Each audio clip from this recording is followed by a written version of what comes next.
ऑस्ट्रेलियावी बल्लेबाज David Warner ने की शहीन थे तल्ख कलामी। हमें पता था, पूरी दुनिया को पता था कि हम ये टेस्ट हार जाएंगे। पाकिस्तान के लिए इस मैच में ना तो कोई इंटेंट था, ना कोई टेक्निक थी, ना कोई हिकमत अमली थी। शुएब अख्तर ने शान मसूद के दिमाग में ये बात बैठा दी कि भाई हम बड़े तगड़े थे, हम गए थे, हम हार गए, आप किस खेत की मूली हो। अस्सलाम वालेकुम, मैं हूं लिशबा जाहिद और आप देख रहे हैं 92 स्पोर्ट्स।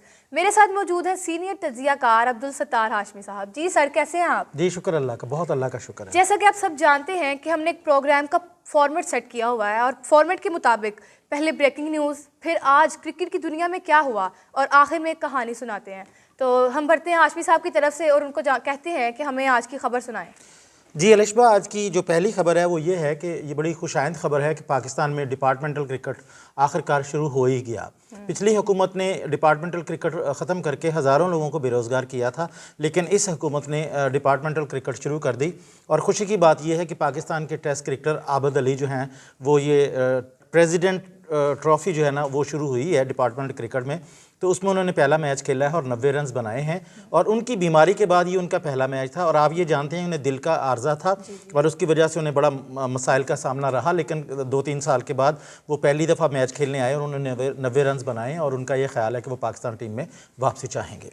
जी, तो आज एक मेरे पास भी खबर मौजूद है। जी। ऑस्ट्रेलियावी बल्लेबाज डेविड वार्नर ने की शहीन थे तल्ख कलामी। क्रिकेट की दुनिया में तल्ख कलामी तो बहुत आम हो चुकी है और आप जानते हैं कि लोग भी इस पर बहुत तनकीद करते हैं। लोगों का कहना है कि इन्होंने शहीन के साथ तल्ख कलामी की, लेकिन डेविड वार्नर कहते हैं कि ये तल्ख कलामी नहीं, सिर्फ एक बात थी, आम बातचीत थी। और ये वो कहते हैं कि मैं ऐसा एक प्रेशर डालने के लिए करता हूँ। उनका कहना है कि 2023 के वर्ल्ड कप में भी हमने आम बातचीत की थी तो लोगों ने उसे तल्ख कलामी करार दिया। उनका कहना है कि शहीन तो हमारे मेहमान हैं और हम मेहमानों की बहुत इज्जत करते हैं। वाह, ये तो बड़ी अच्छी खबर सुनाई है आपने। अब बढ़ते हैं जी आगे। तो आज के दिन क्या हुआ जी, हाशमी साहब बताइएगा। जी, आज 17 दिसंबर है और आज के दिन ज़ाहिर क्रिकेट की दुनिया में बहुत कुछ हुआ। तो इसमें जो मेरे पास हैपनिंग है ना वो क्रिकेट की बजाय टेनिस की है। आज के दिन 17 दिसंबर 1993 को टेनिस स्टार बोरिस बेकर उनकी शादी हुई थी और बाद में 10 साल के बाद उनकी तलाक भी हो गई थी। तो वो दुनिया के नंबर 1 टेनिस प्लेयर हैं और उन्होंने 6 दफ़ा ग्रैंड स्लैम जो है वो जीता है। और यूँ समझ लें कि 17 साल की उम्र में उन्होंने विंबलडन पहली दफ़ा ट्रॉफ़ी जीती थी। तो ये एक वर्ल्ड क्लास टेनिस प्लेयर हैं। एक तो ये हुआ था और दूसरा ये हुआ था कि भारत में आज ही के दिन में कोलकाता में एक टेस्ट मैच हुआ था जिसमें इंग्लैंड ने हिंदुस्तान को 7 विकेटों से हरा दिया था।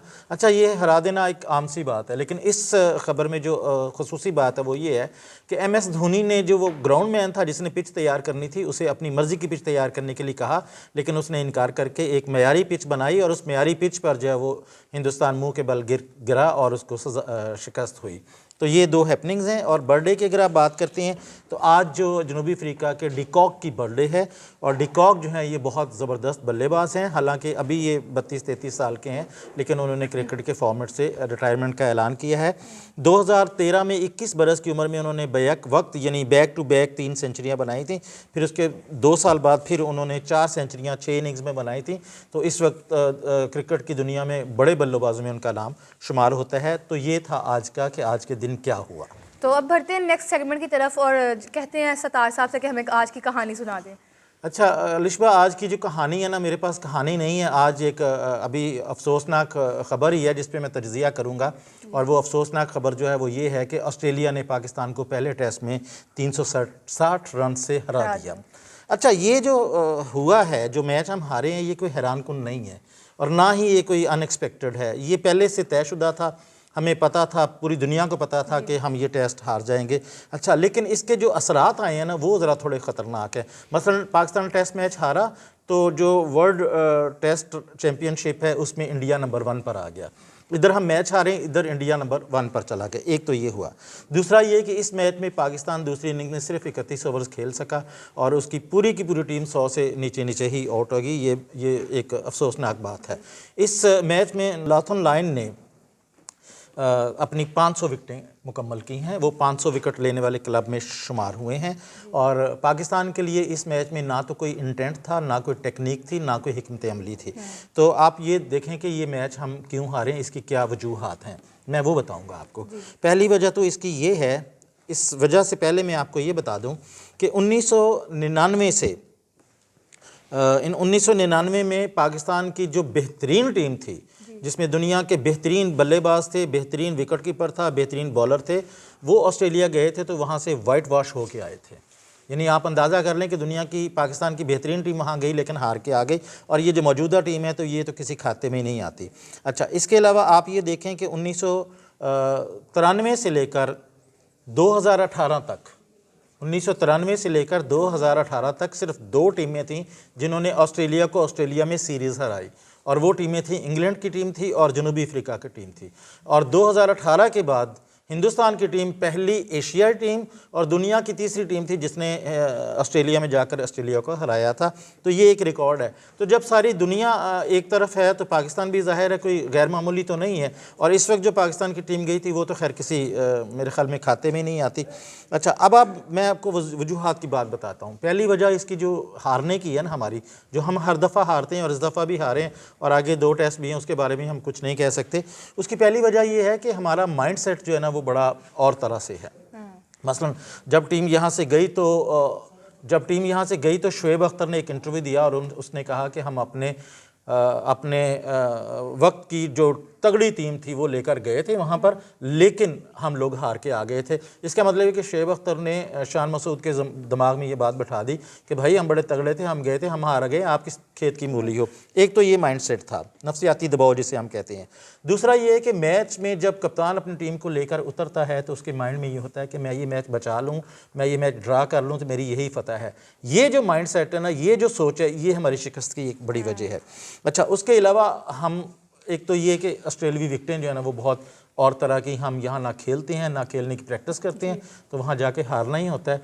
दूसरा जो बड़ा इशू है वो हमारे फिटनेस के मसाइल है। जैसे देखें इब्रार आउट हो गया फिटनेस की वजह से, तो हमारे पास कोई स्पिन बॉलर ही नहीं था। अच्छा, उसके अलावा हमारी फील्डिंग आप देखें कि सरफराज ने क्या किया, दीगर खिलाड़ियों ने क्या किया, ये सारी चीज़ें जो हैं वो सामने आई। आप बैटिंग की अगर बात करते हैं तो उसमें देखें अब्दुल्ला शफीक जो हैं वो अभी सीख रहे हैं और उनको तजर्बा नहीं है, और ना तजर्बा करी की वजह से वो अपनी विकेट गंवाते हैं, हालांकि पहली इनिंग्स में उन्होंने अच्छा स्टार्ट लिया था। अच्छा, इमामुल हक के बारे में बहुत बड़ी तनकीद हुई, बहुत ज़्यादा तनकीद हुई, लोगों ने इसको बहुत ज़्यादा क्रिटिसाइज़ किया, लेकिन मैं ये समझता हूँ कि पहली जो इनिंग्स थी उसमें उन्होंने एक टेस्ट इनिंग्स खेली थी, एक एंड को संभाले रखा था, लेकिन दूसरी इनिंग्स में ये नाकाम रहे। अच्छा, शान मसूद जो है वो जल्दबाजी का शिकार होते हैं और उनको शौकियाँ चढ़ी हुई कि मैं कप्तान बन गया हूँ, पता नहीं क्या बन गया हूँ, तो इसकी वजह से वो इस अपनी रिदम को लेकर चल ही ना पाए। अच्छा, हाँ, बाबर आज़म के बारे में ये है कि बाबर आज़म के बारे में बहुत सारी होप्स हैं, बहुत सारी तवक्कुआत थी, लेकिन आप देखें कि पिछले 10 टेस्ट मैचों में उनकी जो है कारकर्दगी वो कुछ इस तरह से है। इस मैच में 21 रन थे पहली इनिंग्स में, दूसरी में 14 पे आउट हुए। उसके पहले 38, 60, 9, 50, 74, 18, 50 और 10 ये उनका है एवरेज। मेरा ख्याल है कि उन्हें वापस अपने नेट प्रैक्टिस पर जाना चाहिए और अपनी कमज़ोरियों पर गौर करना चाहिए। सऊद शकील की जितनी कैपेसिटी थी उन्होंने कर दिया, इससे ज़्यादा उनसे आप तवक्को करें ना, उनसे इससे ज़्यादा उनमें कैपेसिटी है। सलमान अली आगा में कोई फ़र्क नहीं आया, वो ऐसे ही खेल रहे हैं और ऐसे ही वो आउट हो रहे हैं, कोई उनकी कारकर्दगी नहीं है और उन्होंने मायूस किया ज़बरदस्त तरह से। हाँ, अलबत्ता सरफराज अहमद के बारे में ये था कि बड़े शौक़ से और बड़े चाव से लेके गए थे, लेकिन ना उनसे विकेट कीपिंग हुई और ना ही उनसे रन हो सके।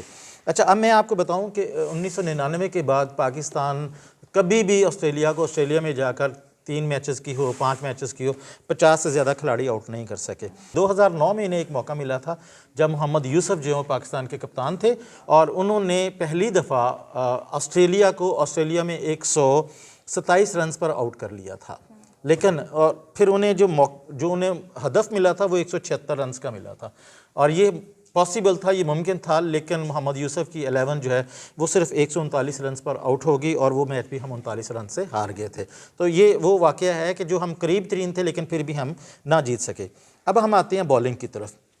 बॉलिंग में अगर आप देखते हैं तो ये एक चार्ट आपके सामने आ रहा है, इसके मुताबिक मैंने एक कोशिश की है कि मैं आपको बता सकूं कि 1999 से लेकर अब तक जो जितनी सीरीज़ हुई हैं उसमें हमारी बॉलिंग एवरेज क्या रही। आप ये देखें कि 99-2000 की जो सीरीज़ थी उसमें हमें 3.74 एक गेंद पर रन्स पड़े थे, एक गेंद पर इतने रन्स पड़े थे।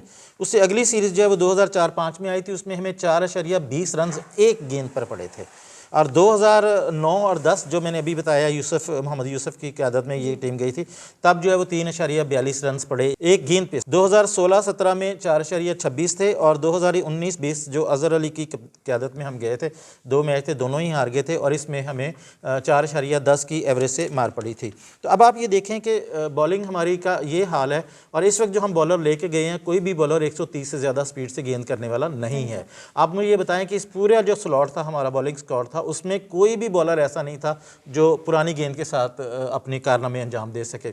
तो यहाँ पर मुझे याद आ रहा है कि मोहम्मद अब्बास को आपने मिस किया, हारिस के साथ आपने लड़ाई कर दी, आप उसको ये समझाता कि भैया आप 4-4 ओवर करते जाओ, और वो उसकी स्पीड थी जो 150 के करीब जाती थी।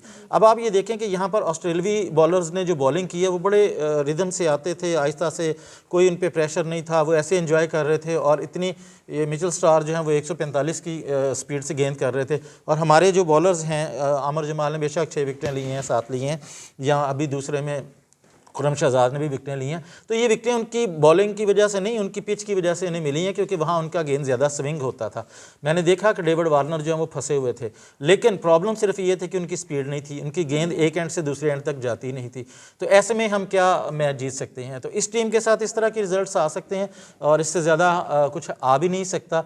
तो मैं ये समझता हूँ कि पाकिस्तान के हारने की वजह जो है वो ये है कि विकेटों के साथ हम आहंगी नहीं थी, विकेटों से हम नोन नहीं थे, फिटनेस प्रॉब्लम है हमारी, और फिर दूसरा सबसे बड़ी बात यह है कि हमारी टेस्ट मैच की कोई इतनी प्रैक्टिस ही नहीं। तो ये वो वजूहात हैं जिसकी वजह से पाकिस्तान पहला टेस्ट हारा है, और अब हम देखते हैं कि अगले टेस्ट मैच में क्या होता है। तो ये मेरा आज का तज्ज़िया है, तो यही है मेरे पास आज। जी, तो आपने सुना कि अब्दुल सत्तार हाशमी साहब ने बताया कि पाकिस्तान की हारने की वजूहात क्या थी। तो इसी के साथ हमें दीजिए इजाज़त और देखते रहिए 92 स्पोर्ट्स। हमें आपके फीडबैक का इंतज़ार रहेगा। अपना बहुत सारा ख्याल रखिए। Thank you so much.